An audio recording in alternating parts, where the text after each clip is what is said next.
دوستم میشه اگه بفهمم داری قصه میخوری، شکایت از کسی نکن با این که خیلی دلخوری.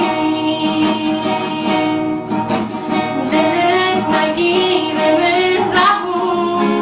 عاشقتم اینو بدون، دلم گرفته میدونی از هم جدا کردنمون، دل نگرونتم همش، اگه خطا کردم ببخش، بازم منو به خاطر تموم خوبیات ببخش، منو